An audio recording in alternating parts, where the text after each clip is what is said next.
when it comes to monetizing microgrids, the programs kind of take a few different forms. We hear them thrown around all the time. So it could be demand response, interruptibles, curtailables. But at the end of the day, customers can receive revenue or on-bill savings just to be able to reduce when called upon by the utility or the grid operator.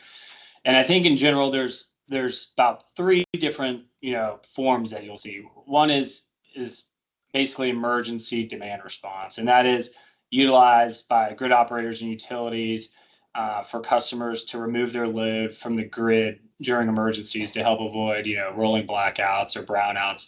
And some of those examples of these programs would be PJM emergency demand response, ERCOT's emergency response service, and then various interruptible programs that you'll see, within TVA or, Florida Power and Light, Duke, Florida.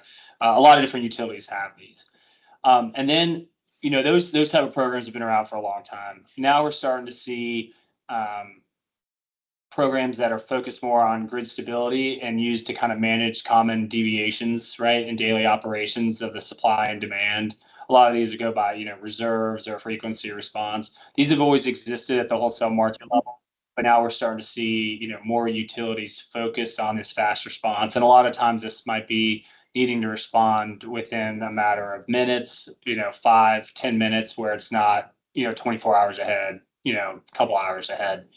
And then the last program you kind of see is what, like I call economic signals, more real-time pricing signals that we'll see. And these can take different forms. It can be from a utility rate, like a time of use rate. I mean, that is a way that is almost like passive demand response. You're sending behavioral pricing signals for folks to reduce power at certain times.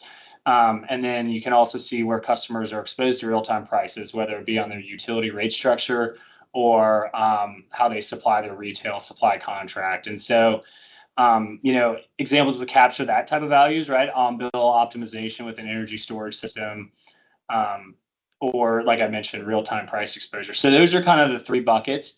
And, we have customers that kind of participate in all three of those. And it really just kind of depends on the comfort level with the customer.